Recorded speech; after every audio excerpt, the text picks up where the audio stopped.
Bienvenue à tous et bienvenue à toutes pour cette intervention donc, de Julie Delanou. Alors, je ne sais même pas demander Julie Delanoué, Julie Delanou. Non, Delanou. Delanou, voilà. Ouais. Quand les neurosciences cognitives font partie de la formation des élèves. Alors, donc Julie, dans ton établissement, donc, tous les élèves de 6e et de 5e ont eu une information concernant le fonctionnement du cerveau. Sur plusieurs thématiques assez complexes comme la plasticité cérébrale, les neuromythes, la compréhension du mécanisme du stress, le système attentionnel, etc. Donc, la première question que je vais te poser et qui va permettre d'enclencher un peu après ta présentation, comment ce projet s'est-il organisé et comment est-ce que vous avez organisé avec l'équipe des enseignants? Est-ce que vous vous êtes organisé avec l'équipe des enseignants pour qu'un temps soit disponible avec les élèves? Parce que, bien sûr, on connaît tous et toutes les contraintes du programme. Voilà, donc je te pose la question, comment vous êtes-vous organisé pour tout ça? Et je te laisse la parole. Alors, est-ce que tu pourrais partager peut-être ton écran parce qu'on ne voit plus ta présentation? Je vais partager mon écran. Voilà. Est-ce que c'est bon? Non. Non. Pas encore. Pas encore, mais ça ne saurait tarder. Ça a dû sauter. Ouais. Ok. Voilà. Là, c'est bon. C'est parfait, Julie. Voilà. Alors, comment est-ce que vous êtes organisé avec les collègues pour tout ça? Alors, effectivement, bonjour à tous. Ravie de partager ce petit temps avec vous. Alors, effectivement, c'est toute une organisation. C'est un projet qui ne s'est pas fait en 2 jours. Hein. Donc, voilà, on va détailler un petit peu tout ça. C'est effectivement un projet d'équipe. C'est important de parler d'équipe parce que ce n'est pas le genre de choses qu'on peut forcément faire comme ça seul. Alors, c'est une histoire, hein, c'est un projet qui a commencé il y a maintenant 8 ans, qui est né sous l'impulsion d'une nouvelle équipe de direction qui est arrivée dans l'établissement. Et puis, alors, les neurosciences, c'était vraiment nouvelle pour nous à ce moment-là. Et donc, il y a eu plusieurs degrés d'implication. Certains enseignants ont souhaité être informés des thèmes, d'autres ont souhaité être davantage formés, donc à peu près sur une vingtaine d'heures, un petit peu plus, une trentaine d'heures. Et puis, il y a un petit noyau de 4 enseignants qui ont été accompagnés de façon un peu plus poussée pour construire le parcours. Et d'abord, un parcours au niveau des 6e. Donc, ça fait 8 ans et ça continue. Et pourtant, l'équipe a beaucoup changé, la direction a beaucoup changé. Hein. Pour X raisons, c'est actuellement le 4e chef d'établissement qui dirige l'établissement depuis la naissance de ce parcours. Mais voilà, l'idée est restée. Les chefs d'établissement ont à chaque fois été séduits par ce qui se passait et donc ils nous ont encouragés à poursuivre. Alors, il faut savoir quand même que je travaille dans une petite équipe. C'est un établissement de 300 élèves en France. Voilà, on est une vingtaine de profs. C'est important aussi de le dire. Alors, tu demandais, Jérôme, à quel moment? C'est vrai que l'emploi du temps d'un collégien, il est déjà bien chargé et il ne s'agissait pas de rajouter trop à cet emploi du temps. Donc, on est parti sur 2 idées. En 6e, on a décidé de faire 1 heure par semaine, inscrite dans l'emploi du temps, animée par le professeur principal qui a été formé. En 5e, on a fait un autre choix. On n'a pas voulu banaliser 1 heure. On a choisi de faire 2 parcours de 6 heures chacun, avec 2 enseignants qui étaient responsables chacun d'un parcours. Donc, moi, je suis responsable du parcours sur l'attention et j'ai une collègue qui s'occupe du 2e parcours. Et les séances, elles sont un peu différentes. On vit ces séances en co-animation. C'est-à-dire que moi, je n'ai pas de 5e. Je vais, par exemple, sur un cours d'histoire-géographie. Le professeur d'histoire-géographie mène vraiment la séance avec moi. C'est-à-dire que je lui ai expliqué avant ce qu'on allait faire. On a fait des choix, on s'est réparti l'animation de cette séance et on la vit vraiment en co-animation. Alors maintenant, concrètement, peut-être voir un peu ce qu'on y fait dans ces séances. Alors, le quoi? En 6e, 5e, des thèmes évidemment différents. Donc, en 6e, on a plus de temps. Donc, on va balayer 4 thèmes. La plasticité cérébrale, le stress, les besoins du cerveau en sommeil et nourriture et les intelligences multiples. En 5e, on a un petit peu moins de temps. Donc, on se contente... Julie, oui. Julie, toute petite chose, est-ce que tu peux t'approcher de ton micro un petit peu plus pour qu'on t'entende? Est-ce que c'est mieux là? C'est mieux? Ça va. Ça va? Ok. Donc en 5e, on a 2 thèmes, l'attention et la mémorisation. 6 heures chacun. Que ce soit en 6e et en 5e, ce sont des thèmes vraiment différents, mais en fait, la construction des séquences sont un peu semblables, à savoir qu'on a la volonté de partir de leur représentation. Que ce soit sur l'intelligence, sur le stress, on part vraiment de ce qu'ils vivent eux. Et puis après, on va se baser sur des supports variés, donc des vidéos, des petites expériences, des petits tests, ou alors des discussions sur notamment l'intelligence, par exemple, des petits débats qui vont faire émerger un certain nombre de choses. C'est un cours différent des autres matières, il n'y a pas d'évaluation, il n'y a pas de travail à faire. Voilà, on tient à ce que ce ne soit pas une matière parmi les autres. C'est pour ça qu'on appelle ça un parcours. Alors là, ça peut faire peur comme ça. C'est juste le résumé de ce qu'on fait. C'est un Padlet que j'avais fait pour les portes ouvertes virtuelles, puisque situation sanitaire oblige, les portes ouvertes en présentiel n'étaient pas forcément possibles. Donc, j'avais résumé ce qu'on faisait. Donc, je vais donner quelques exemples concrets de certains thèmes, à commencer par la plasticité cérébrale. Alors, la plasticité cérébrale, donc c'est l'idée que le cerveau évolue tout au long de la vie, que l'intelligence va se construire. Alors, pour lancer ce thème-là, on regarde d'abord une vidéo d'Albert Jacquard. Je pourrais en reparler tout à l'heure s'il faut détailler, qui va en fait, si je résume, expliquer que l'intelligence, elle se construit.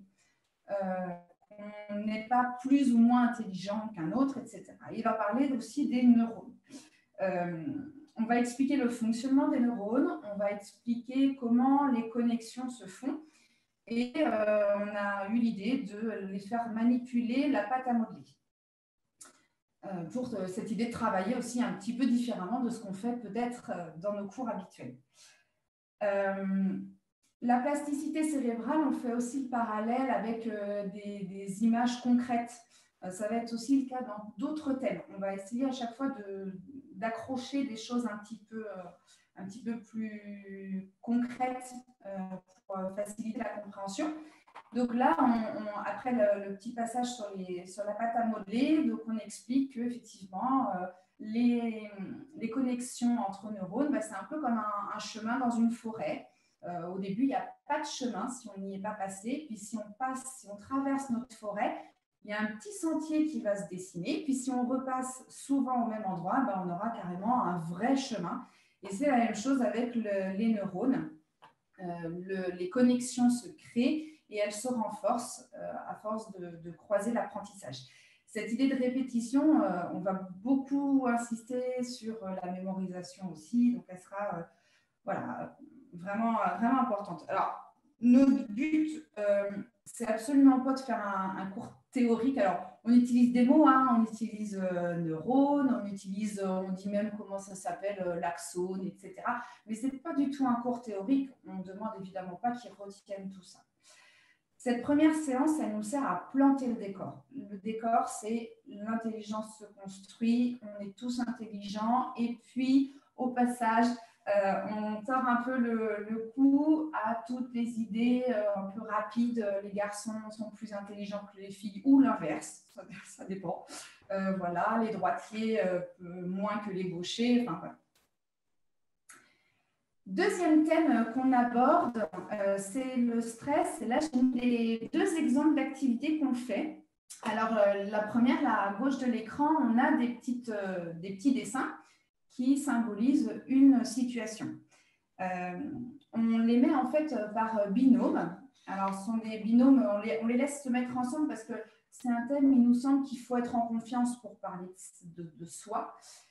Donc, on les met, ils choisissent avec qui ils veulent être. Et puis, on va leur demander, est-ce que les situations qui sont là sont pour vous des situations stressantes, pour tous les deux, ou pour un seul, ou pour aucun? Donc là, on va mettre en évidence qu'en fait, on n'est pas tous pareils. On ne vit pas le stress de la même façon. On a beau tous se stresser, adultes comme enfants, on n'est pas stressé forcément par les mêmes choses. Une fois qu'on a identifié un petit peu les situations stressantes, on leur demande, mais au fait, il se passe quoi dans votre corps? Vous ressentez quoi quand vous stressez? Et donc là, on est sur la réaction au stress. On va leur demander, quand je parlais de partir de leur représentation et de leur vécu, là, c'est un exemple. On leur demande, alors il y en a qui vont avoir le cœur qui s'emballe, les mains moites, mal au ventre, etc. Ils mettent des mots très facilement sur ces choses-là. Donc là aussi, on voit qu'on n'est quand même pas tous pareils, mais quand même, il y a des similitudes. Ça, c'est ce qu'on va appeler la réaction au stress. Et puis après, une fois qu'on a repéré les situations stressantes, on va essayer d'aller un petit peu plus loin parce que notre but dans cette séquence-là, par exemple, ce sera la même chose pour l'attention, ce sera la même chose pour la mémorisation. On explique ce qui se passe, mais après, on veut que ça leur serve à eux. Donc, on veut que les situations stressantes, si je prends l'exemple de cette séquence, on veut qu'ils sachent analyser un petit peu plus ce qui les stresse pour réussir à gérer peut-être un peu mieux leur stress. Alors, on parle du ciné. Là aussi, je ne rentre pas forcément trop dans les détails, mais on estime qu'en fait, les situations stressantes, elles ont des caractéristiques un peu communes qu'on peut résumer dans le mot ciné. Alors, ça peut être aussi le mot spin, ton stress. Donc, le C pour contrôle limité, imprévisibilité, nouveauté, le N, et puis E égaux menacé. Alors, par exemple, on leur demande est-ce que vous pouvez donner un exemple de situation stressante? Alors, bon, les évaluations, évidemment, voilà, ce sont des situations stressantes. Il y a la rentrée scolaire aussi. Et là, on leur dit, mais pourquoi ça stresse la rentrée scolaire? Alors, certains vont dire, j'ai peur de ne pas me faire des amis et qu'on se moque de moi. Donc là, on peut se dire, OK, c'est peut-être l'ego menacé. D'autres vont dire, c'est une journée, je sens bien que ce n'est pas moi qui vais la gérer. Il va falloir que je m'adapte. Je n'ai pas de contrôle sur la situation. Et donc, ils vont essayer de décortiquer un peu le pourquoi ça me stresse et donc comprendre peut-être un peu mieux leur fonctionnement.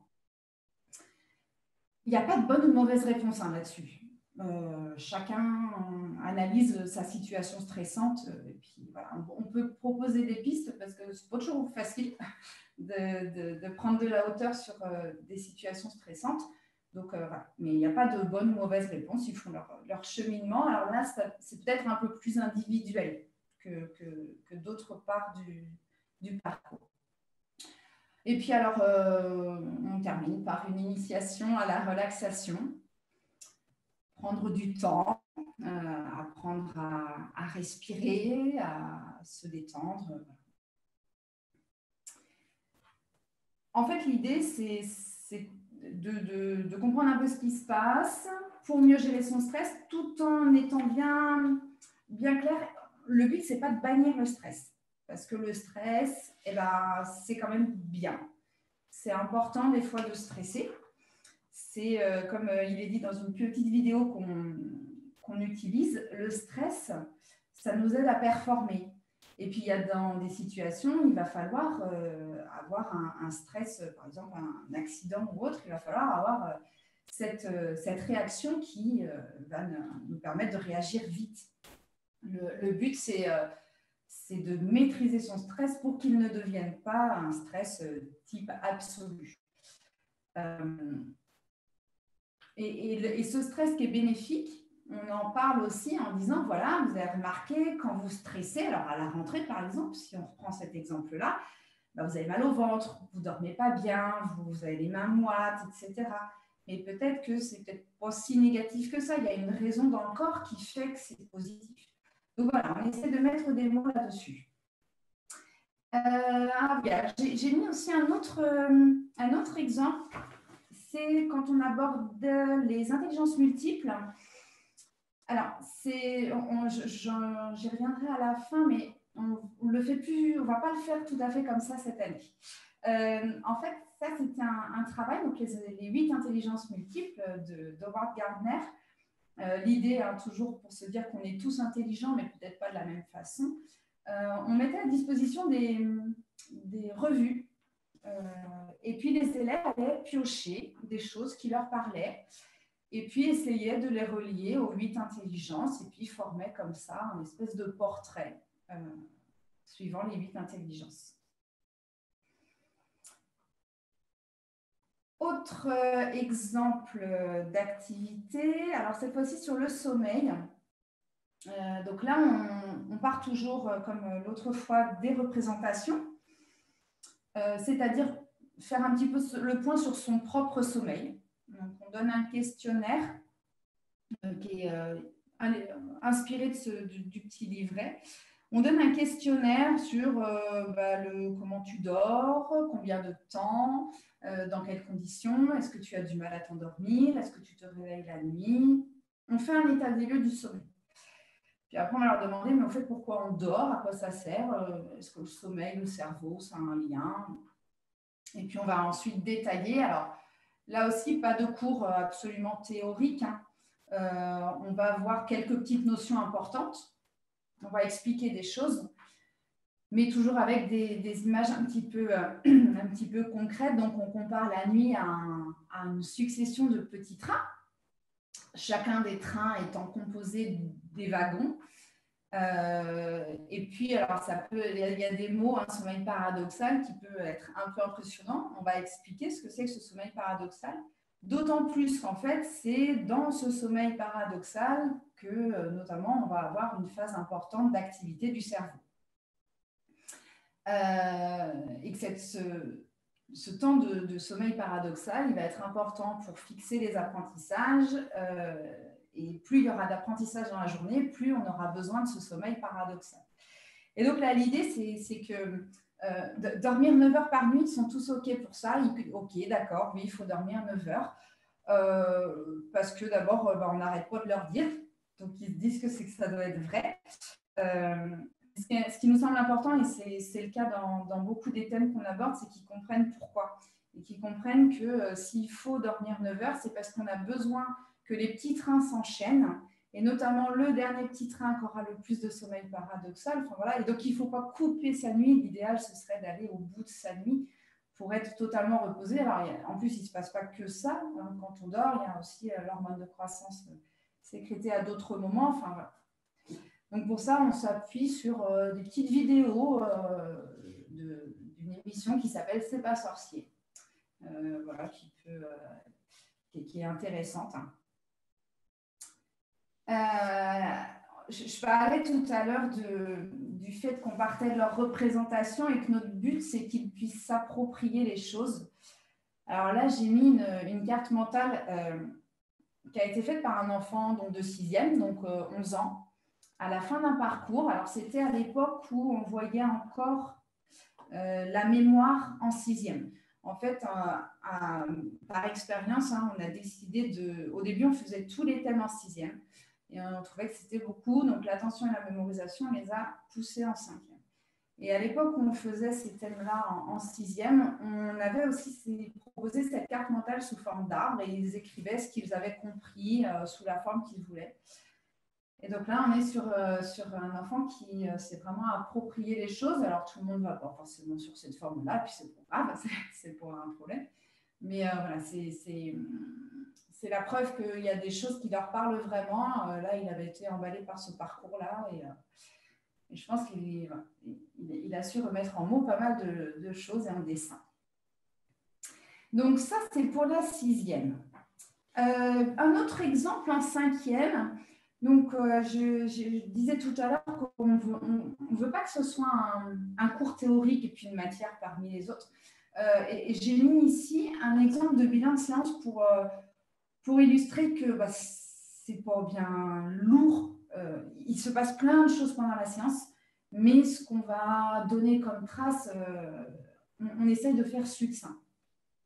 Et donc là, c'est sur le parcours de l'attention. Donc, on travaille, c'est inspiré pas mal du programme Atoll de la Chaux. Et donc, sur la première séance de l'attention, j'ai un Prenez bien attention de fermer vos micros.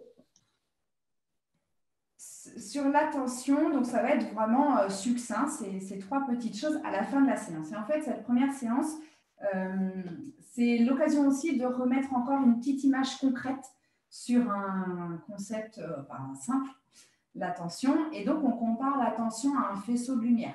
En fait, on commence par dire que l'attention, être attentif, ça ne veut rien dire. Qu'on est attentif à quelque chose, tout comme quand j'arrive dans une pièce sombre. Si je veux voir ce qu'il y a au plafond, ma lumière, il faut que je la dirige au plafond. Eh bien, l'attention, c'est pareil. Si je veux être attentif à quelque chose, il faut que je mette mon attention sur ce à quoi je veux être attentif. Et il nous semble important d'expliquer aux élèves que l'attention en classe, c'est un acte volontaire et que ce n'est pas si simple que ça. Donc, on a des petites images là, qui nous parlaient bien sur l'attention. Je disais tout à l'heure qu'on faisait des expériences. Alors, des expériences, c'est des petites expériences. Et par exemple, le test de Stroop. Alors, le test de Stroop, pour ceux qui ne connaissent pas, en fait, on a des petits carrés de couleurs. Et le but, donc on va être chronométré, le but, c'est de donner la couleur le plus vite possible. Donc, la série A, vert, jaune, rouge, bleu, jaune, bleu, etc. etc. Deuxième série qu'on donne après, cette fois-ci, on va toujours donner la couleur d'écriture, donc la couleur de l'encre utilisée. Mais ce ne sont plus des carrés, ce sont des mots. Vert, jaune, rouge, bleu, vert, rouge, tout va bien. Et puis la dernière phase que l'on donne en dernier, on va devoir toujours donner la couleur de l'écriture, donc la couleur d'encre, vert, et là ça se gâte parce que le mot bleu est écrit en rouge et que moi je dois dire rouge et pas bleu. Donc, là je vais m'y coller, mais je vais sans doute voir. Vert, rouge, bleu, vert, jaune, rouge, etc. etc. Et voilà, j'en ai cliqué sur ma souris tellement c'est compliqué. Et en général, la série C, c'est très compliqué. Sachant qu'en priori, un enfant de 3 ans, finalement, n'aurait pas ce problème-là, parce que l'enfant de 3 ans, il ne serait pas gêné par sa lecture, qui prend le dessus, qui est un automatisme, en fait, et que nous, on ne peut pas freiner ce réflexe-là, on ne peut pas freiner cette habitude. Et on parle de tout ça, des neurones aimants, des habitudes non adaptées. Alors, la lecture, ce n'est pas toujours une habitude qui n'est pas adaptée. Quand je circule dans la rue, si je suis en voiture, je veux retrouver mon chemin, il faut que j'arrive à lire rapidement les panneaux. Donc, c'est une très bonne habitude, sauf que là, elle n'est pas adaptée. Alors, on fait le parallèle avec la classe. Quand je traverse la rue, me retourner au moindre bruit, c'est très bien, ça peut peut-être même m'éviter un accident. Quand je suis en classe, c'est plus gênant. Donc, l'habitude de se retourner au moindre bruit, par exemple, c'est gênant en classe. Et donc, ça nous fait tomber de notre poutre d'attention, alors qu'il y a une autre métaphore qu'on utilise. On compare l'attention à une poutre. Et puis, voilà, on continue comme ça, avec un attentifomètre, avec la nappe qui est trop petite et donc qui s'étire et l'attention qui se déchire. Beaucoup d'activités très imagées sur tout ce parcours de l'attention. Alors, j'ai donné pas mal d'exemples sur le parcours de 6e, le parcours de 5e. La mémorisation, c'est un parcours tout frais, puisque les élèves sont en train actuellement de vivre leur 2e séance, telle qu'on a construit là. Donc, on est en train de le vivre actuellement. Voilà. Et donc, pour revenir sur le Padlet, donc là, je parlais tout à l'heure d'une petite vidéo, donc c'est Albert Jacquard qui est ici. C'est pas sorcier sur la mémorisation, mais à d'autres moments, ça nous sert aussi. Voilà. vous avez des exemples peut-être un peu plus concrets en tête de ce qui est vécu sur ce temps-là. Alors, quelle réaction de la part des élèves et des parents? Bon, j'ai envie de dire, en un mot, ils adhèrent. Sans doute pas tous, mais c'est vrai que ceux-là peut-être en parlent moins, mais voilà, les retours qu'on a sont très positifs. Alors, j'ai mis quelques petites phrases d'élèves de 5e à qui j'ai demandé comment ils avaient vécu le parcours sur l'attention au premier semestre. On remarque que le mot cours, ici, il est mis entre guillemets sur la première citation. Et puis, dans la troisième citation, on fait des activités qui nous permettent de comprendre sans avoir besoin d'un cours. Et en fait, c'est vrai que je crois qu'ils retiennent des choses sans aucun doute. Et ils n'ont pas l'impression que c'est un cours. Parce qu'il n'y a pas le travail maison à faire, il n'y a pas les évaluations. C'est beaucoup d'activités pratiques et puis de petits jeux. Et puis, ils arrivent à se saisir de petites idées pour vraiment progresser dans leur attention.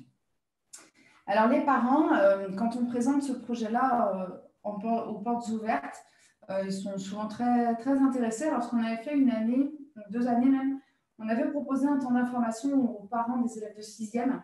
Parce qu'à leur demande, on nous avait dit c'est super ce que vous faites avec nos élèves, avec nos enfants, on aimerait bien en fait savoir nous aussi.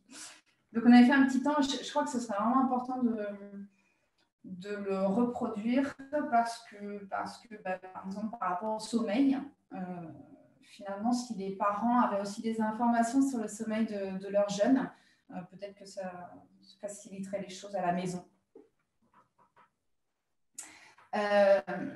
Tous ces séances-là, que ce soit en 6e ou en 5e, sont des petites bulles un peu dans leur emploi du temps, des petites choses comme ça qui sont différentes, des petites pauses respirantes un peu.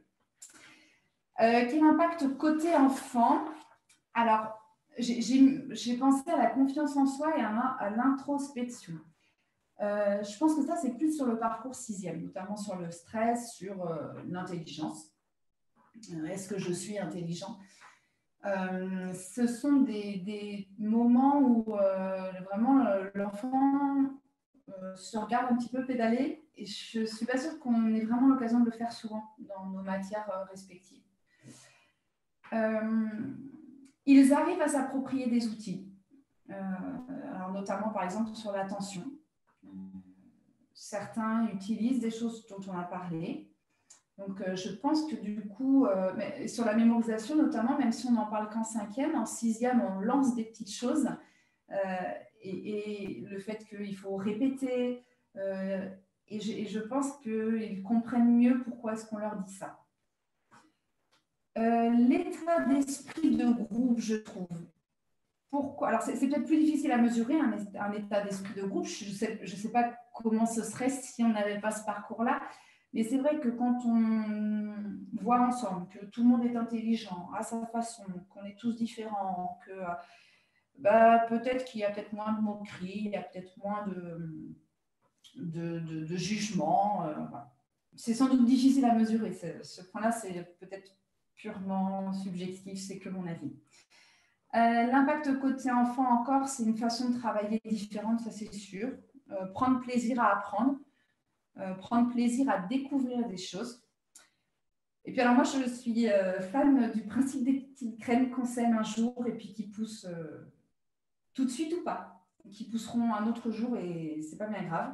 Voilà. Donc l'impact, il est peut-être à mesurer sur plusieurs années. Peut-être que certains, dans 4 ans, 5 ans, se souviendront de choses et réutiliseront ce qu'on a vu. Côté enseignant maintenant, parce qu'on a parlé des parents, des enfants. Côté enseignant, là aussi, je vais parler de ce que moi je ressens certaines fois. Ce ne serait peut-être pas la même chose pour mes collègues. Moi, travailler sur tous ces thèmes-là avec les enfants m'apporte certainement une meilleure connaissance des élèves en général et vraiment des élèves que j'ai actuellement en classe. Une patience. J'ai appris à à devenir plus patiente. Et puis un renforcement des principes d'éducabilité de chaque enfant. Parce que oui, je pense que quand on fait ce métier d'enseignante, je suis enseignante en maths depuis plusieurs années, on croit effectivement que l'enfant va apprendre. Mais je pense que ça a renforcé quand même les choses en mon fort intérieur. Ça m'a permis aussi, et ça permet actuellement à mes collègues, on en parle régulièrement, de réfléchir sur des habitudes, mais du genre mauvaises habitudes. À partir du moment où on travaille sur l'attention et qu'on voit qu'on ne peut pas être attentif à plusieurs choses, que le cerveau n'est pas multitâche, eh ben, il faut qu'on se taise quand les élèves, par exemple, prennent en note ce qu'il y a au tableau. Il faut qu'on se taise quand on veut qu'eux puissent réfléchir. D'autres choses aussi, comme du genre mauvaise habitude, c'est ce qu'on demande par exemple en mémorisation. Du jour pour le lendemain, ou du jour pour 3 jours après. Ben non. Ou alors ce sera en cours de mémorisation, mais peut-être pas complètement définitif. Donc, à s'accorder un petit peu de temps. Impact côté enseignant, mes collègues qui, eux, ont les élèves de 5e là en classe, moi je ne les ai pas, mais eux les retrouvent en classe dans leur matière, utilisent les mots-clés qu'on a découverts, le contact pour se connecter à tous les élèves. Ça marche bien. Les mêmes outils, ils ont le même vocabulaire avec les élèves.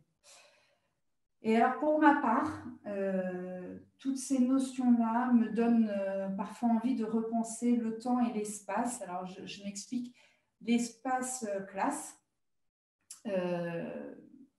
s'autoriser sans doute plus de choses sur l'espace. Sur le temps, laisser du temps aux élèves, par exemple, l'évaluation. Pourquoi demander à ce que tous les élèves soient prêts au même moment sur un thème donné?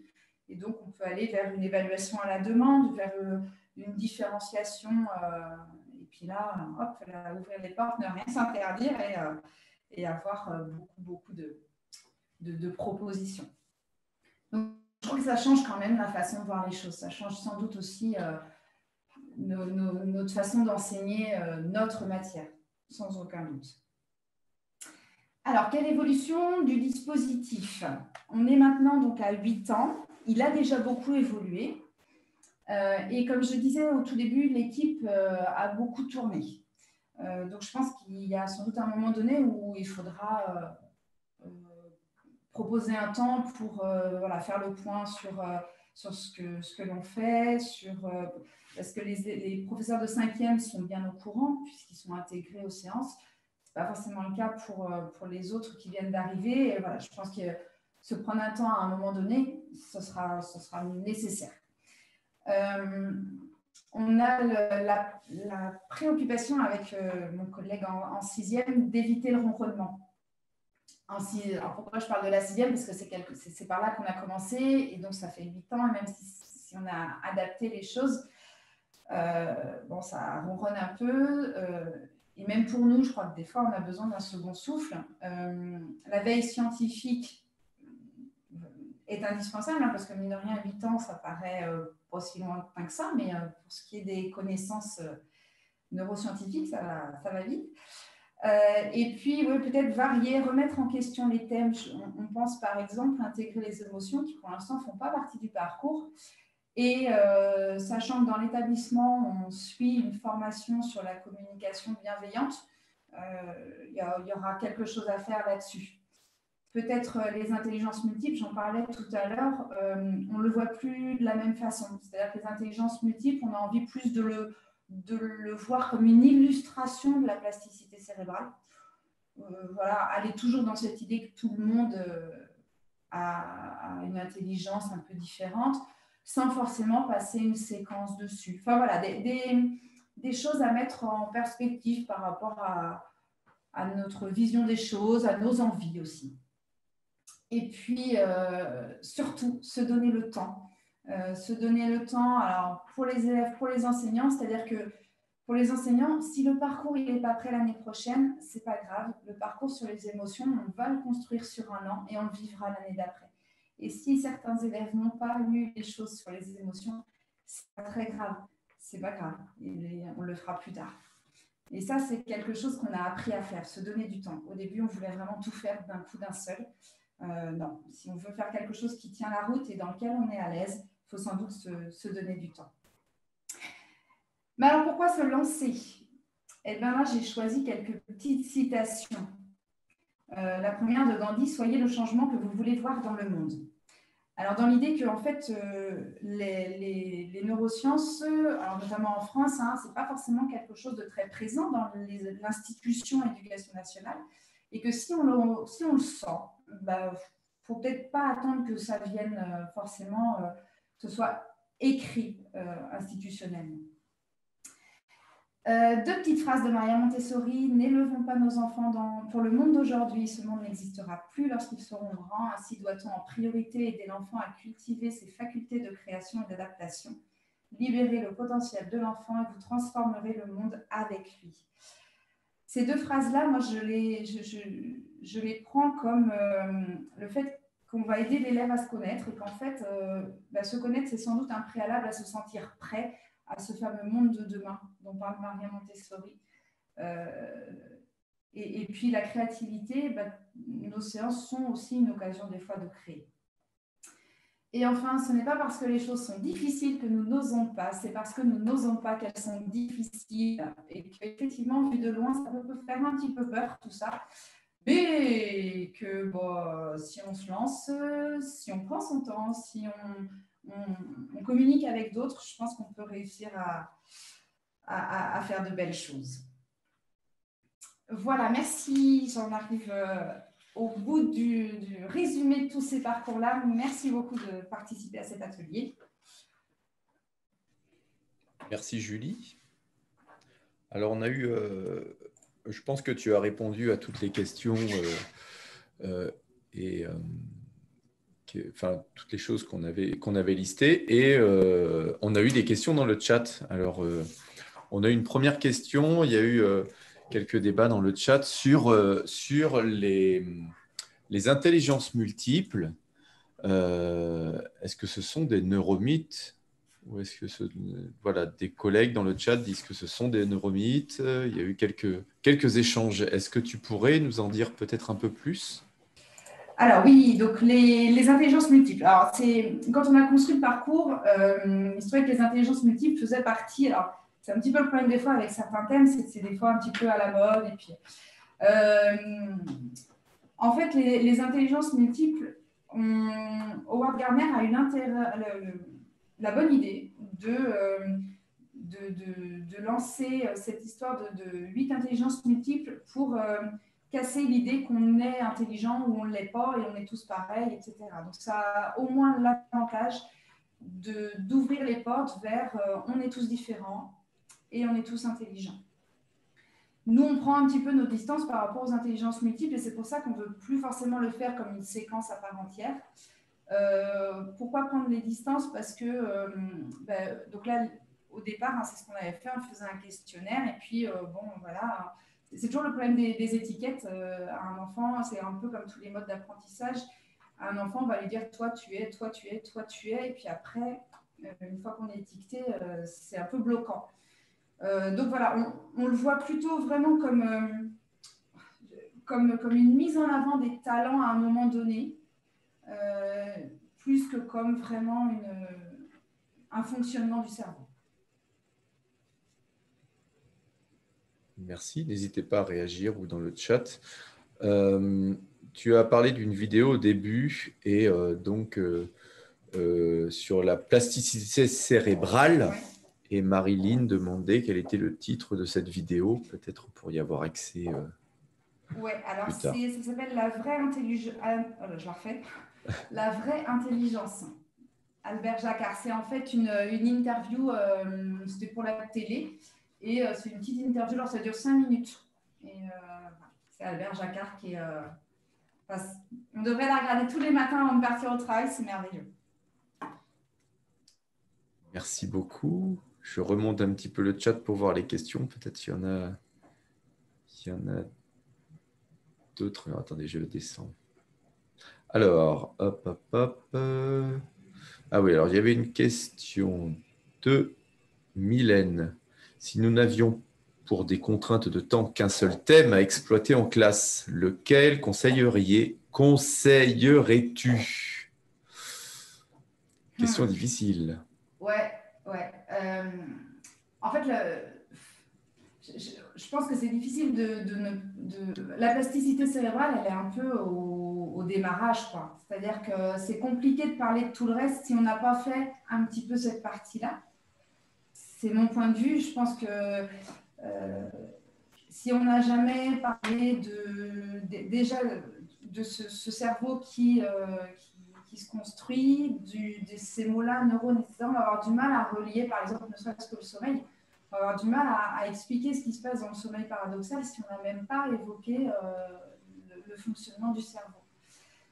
Maintenant, faire la plasticité cérébrale sans rien derrière, c'est peut-être plutôt que de la plasticité cérébrale, peut-être cette idée de l'intelligence et puis faire avancer un peu les jeunes là-dessus, sur c'est quoi l'intelligence, c'est quoi être intelligent, et puis aller un petit peu sur le cerveau, pourquoi pas.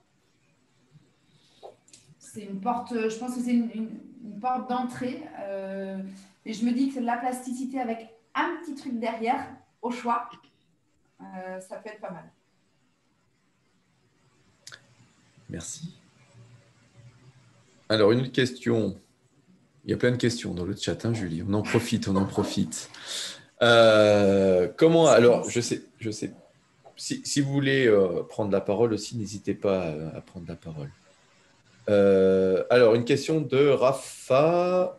Donc, comment avez-vous pu convaincre les enseignants surchargés de ce projet?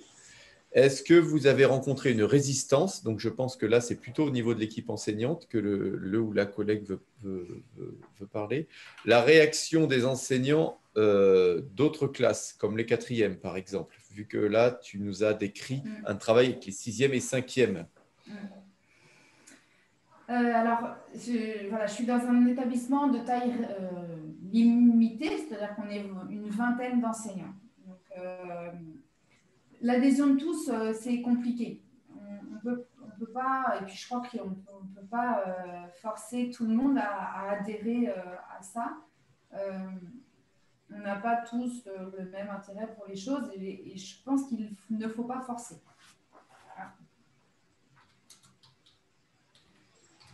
Je sais pas, oui, mon écran s'était mis en veille. Non, c'est bon, on t'entend, tu es toujours là. C'est bon, ok, super. Je pense qu'il ne faut pas forcer parce que c'est au risque de pousser les gens à faire des choses pour lesquelles ils ne sont pas partants, et je pense que c'est contre-productif. Après, on a besoin quand même d'être une petite équipe. Moi, ce que j'ai apprécié dans l'établissement, c'est qu'on n'a pas demandé à tout le monde de s'investir à la même hauteur. On a respecté les choix de chacun. C'est vrai, sous l'impulsion du chef d'établissement, donc j'ai envie de dire, c'était aussi une ligne à suivre. Hein, c'est le chef d'établissement qui demandait ça. Et puis voilà, suivant les gens, chacun a pu s'impliquer à la hauteur qu'il voulait. Pour ce qui est des enseignants de 4e, comme on est une petite équipe, les enseignants de 4e enseignent aussi pour certains, soit en 6e, enfin pour la plupart, soit en 6e, soit en 5e. Donc ils ont entendu ces choses-là. Pour ce qui est de la somme, de la masse de travail, là aussi, je crois que je suis dans une équipe qui ne compte pas ses heures habituellement. On a un certain nombre de dispositifs comme ça qui, à la place des conseils de classe, on fait ce qu'on a appelé des conseils de progrès, où on voit les enfants et les familles un par un. Enfin, on a cette culture d'établissement aussi. Donc, du coup, on n'a pas rencontré, on ne rencontre en tout cas plus du tout de résistance. Il y a pu y en avoir au tout début, mais je crois qu'il faut être très bienveillant à l'égard de ceux qui ne souhaitent pas donner plus que ça. C'est qu'ils ne sont pas prêts pour l'instant, et ce n'est pas forcément toujours facile à vivre non plus pour eux, d'être un petit peu à l'écart. Donc voilà, respecter vraiment le choix de chacun. Partir à 3 ou 4 s'il n'y en a que 3 ou 4. Faire un essai dans une classe. On n'est pas non plus obligé de faire sur tout un niveau. Nous, on n'a que 3 classes par niveau. Donc, ça s'y prête, mais on peut essayer de faire. Si on se sent prêt, il faut y aller. Pas forcément tout seul parce que c'est épuisant, mais il ne faut pas forcément non plus attendre l'adhésion de tout le monde. Alors, J'allais dire à l'inverse. En amont, plutôt, il y a une question de Nelly. Du coup, on a parlé des quatrièmes et des autres enseignants, mais quelle possibilité à l'école primaire? Alors, c'est moins ton domaine, c'est à l'école primaire, mais Ouais. quelle possibilité à l'école primaire? Bah, alors, j'ai un collègue qui disait ça, que les élèves de sixième, c'était que des élèves de CM2 qui avaient fait 2 mois de plage. Donc, un élève de sixième, Oula, CM2 sixième, c'est pas CM2 sixième. Et c'est vrai que les sixièmes, c'est des CM2. Voilà, on est tout près, en fait, en classe d'âge. Voilà, donc, il s'est passé que 2 mois. Ils n'ont pas changé en 2 mois. Donc, tout ce qu'on fait en sixième, je pense que c'est réalisable en grand primaire. Pour les plus petits, alors il existe des choses, là effectivement je pourrais moins donner d'exemples. Il doit y avoir des choses à élaborer avec les petits, les plus petits, mais les CM2, je crois que ce qui passe auprès des sixièmes doit pouvoir passer auprès des CM2. alors on a Emmanuel qui demande la parole, si je ne m'abuse, qui est conseillère pédagogique, si j'ai bien compris dans le chat. Non, pas du tout, mais qui est en primaire. Ouais. Alors moi, Alors, bonjour à tous. bonjour Emmanuel. Tellement contente de participer à votre conférence, c'est génial. Alors moi, l'année dernière, dans ma classe est intervenu un conseiller pédagogique qui a monté son dossier en fait de CAFIPEMF sur neurosciences. Et donc nous avons été connus de classe et on a eu des interventions sur le fonctionnement du cerveau, plein de jeux sur la concentration, c'était absolument formidable. Et donc alors on a sorti plein d'intérêts pour tous les enfants. On a fait ça du CE2 au CM2. Maintenant, cette année, on y retourne et c'était pour dire, alors il y en a qui m'ont répondu un peu dans le chat, en fait, il a mis en ligne là sur des vidéos en fait qu'on peut utiliser directement dans les classes. Je pense que ça peut se faire avec des assez jeunes, hein. Je pense qu'on pourrait commencer des CE1 avec son travail. Alors, il est OK pour que je vous transmette ça, donc je vais mettre les liens dans le chat et c'est super. On peut les utiliser en classe pour l'explication comment fonctionne le cerveau, comment on peut penser que l'on est concentré, puis finalement, peut-être pas que ça. Et comment, moi, ce que j'ai vu, c'est comment je pouvais mettre en lien tout ça avec mes outils de classe et comment, par exemple, quand ils sont face à une triple, double, quadruple consigne, comment on peut se dire, hey, mais mon cerveau, il n'est pas capable de faire tout en même temps, comment je vais organiser mon travail? Et on peut travailler incroyablement, formidablement sur la méthodologie, alors moi, j'ai mis en place ces petites choses que beaucoup connaissent.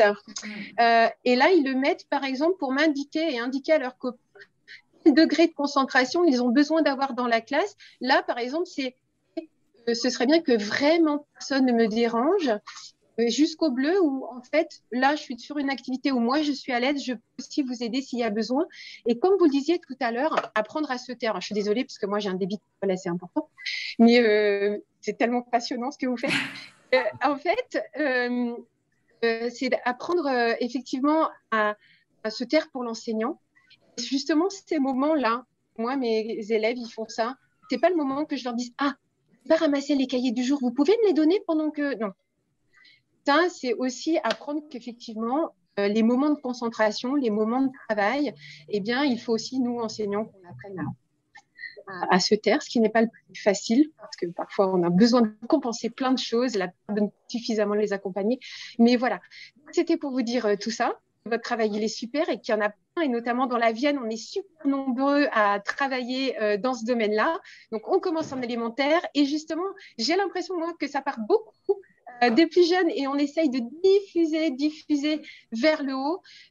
Et notamment avec aussi le travail de Madame Proust sur la métacognition, super projet en ce moment et d'expérimentation dans les classes. Donc, je vous mets les petits liens des 2 vidéos et il y a plusieurs épisodes, donc peut-être qu'après, il faudra chercher.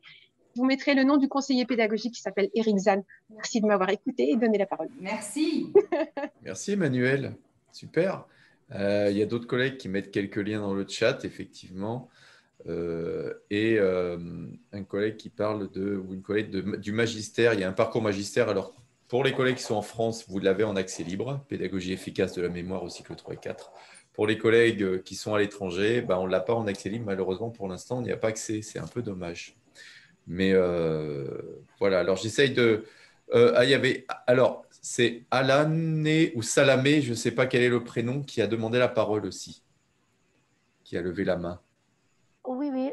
Bonjour. Bonjour. Voilà, en effet, moi, je suis libanaise. Je suis doctorante en sciences de l'éducation et je travaille sur l'éducation au développement durable à l'éco-citoyenneté. Donc, franchement, avant ces formations, celles d'aujourd'hui, je n'avais aucune idée sur les neurosciences, bien que je sois prof de bio au collège et au lycée dans le temps. Mais je me demande depuis hier comment est-ce qu'on peut introduire ces notions dans les cours de biologie, donc sans faire des projets de neurosciences à part. Comment on peut profiter de tout ce qu'on a appris pour faciliter l'explication des objectifs didactiques aux élèves. Si on peut prendre un exemple concret. Alors là, c'est une grande question. Par exemple, dans votre matière, en biologie. Oui. Oui. Là, comme ça, je ne suis pas sûre de pouvoir répondre. Je ne crois pas pouvoir donner... mon PC. Je ne crois pas pouvoir donner d'exemple là-dessus. D'accord, mais si on peut, si vous voulez... Pascal, on t'entend pas. Pardon, ça, mais vas-y. Oui, d'accord. Si on peut généraliser la question, donc comment profiter des neurosciences pour expliquer des notions scientifiques sans faire des projets à part de neurosciences. Par exemple, quand on parle du développement durable, on peut par exemple intégrer des exemples de ce concept dans les cours. Donc, faire ce mélange d'éducation et d'enseignement. Est-ce qu'en neurosciences, c'est possible aussi?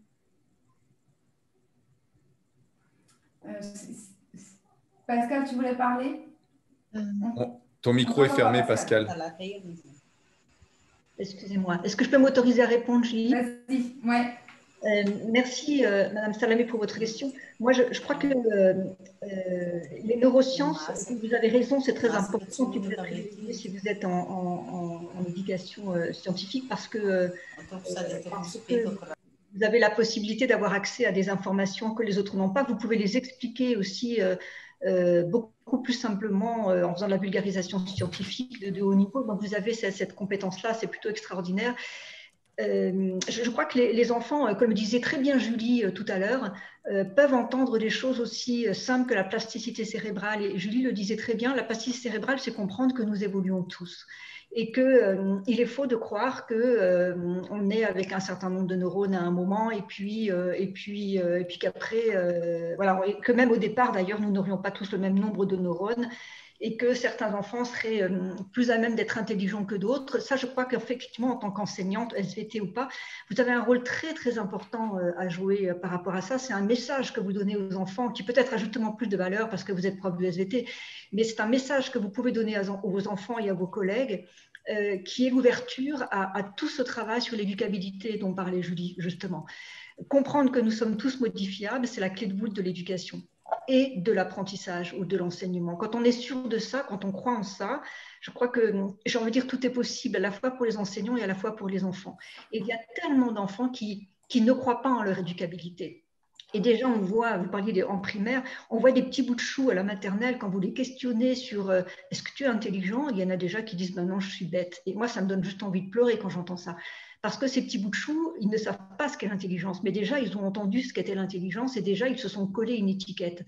Et voilà, ça pour tourner aussi autour des intelligences multiples. Alors moi, c'est vrai que moi, ça me fait grincer les intelligences multiples, mais je trouve que, comme Julie le disait, ça a permis enfin aux enfants de comprendre qu'il n'y avait pas une intelligence qui est celle de l'intelligence mathématique, parce qu'on croit à ça beaucoup encore. Il y a même des scientifiques qui disent que les intelligences multiples, ok, c'est bien, mais enfin, il y en a quand même une qui est supérieure aux autres, c'est la logico-mathématique. Donc, on est encore dans ce paradigme qui est extrêmement puissant. Donc, de votre travail, Madame Salamé, je crois que vous avez un message à faire passer, encore une fois, aux enfants, avec tout le programme que vous êtes en collège, hein, je crois, mais je crois que vous avez vraiment la légitimité pour faire comprendre aux enfants que tout est possible toute la vie, parce que vous avez les arguments scientifiques pour ça.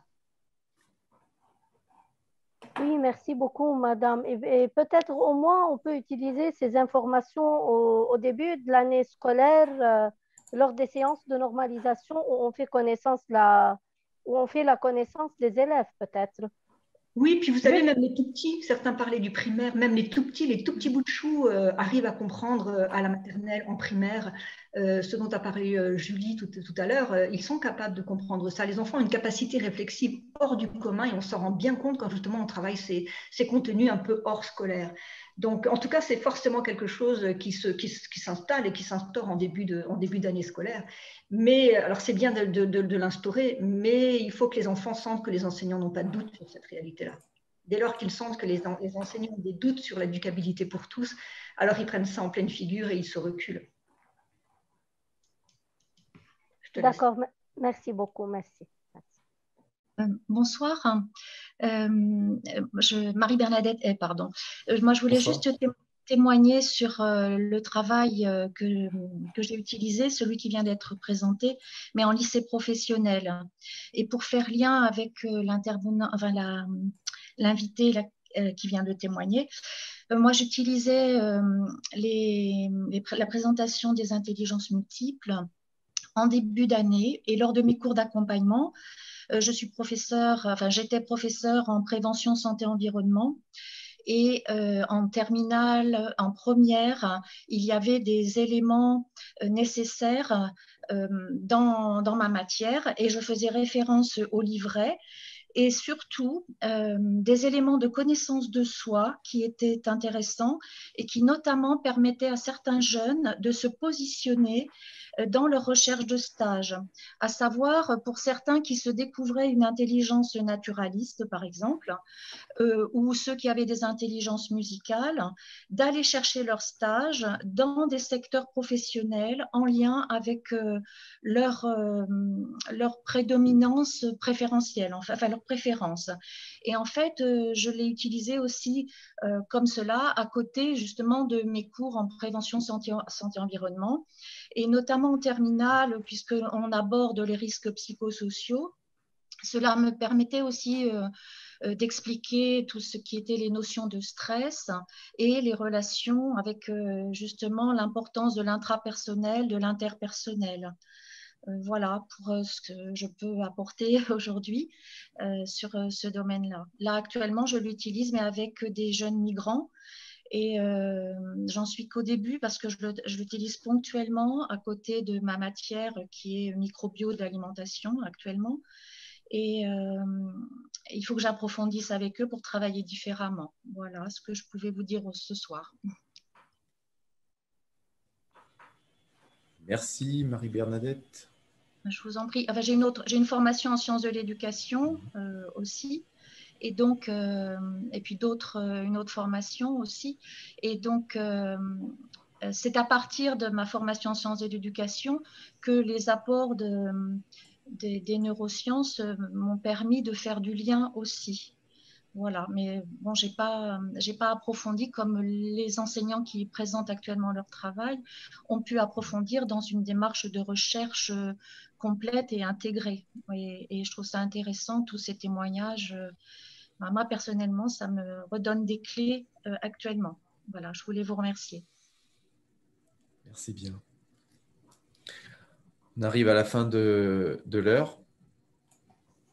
Je ne sais pas si Julie, on n'a pas pu répondre à toutes les questions ou voir tous les liens dans le chat. Je ne sais pas si Julie, tu voulais dire quelque chose pour conclure. Non, mais j'étais ravie de partager. Puis je vois, enfin, voilà, c'est formidable de se donner du temps pour partager des choses. Moi, j'ai pris en note des petites idées aussi que j'ai vues passer. Voilà, j'ai hâte d'aller regarder les liens qui ont été mis, parce qu'il y en a sans doute partout sur le net, mais ce n'est pas toujours facile de faire le tri. Et quand c'est conseillé par des gens comme ça permet d'avoir un premier tri. Donc, merci pour toutes vos propositions. Merci beaucoup.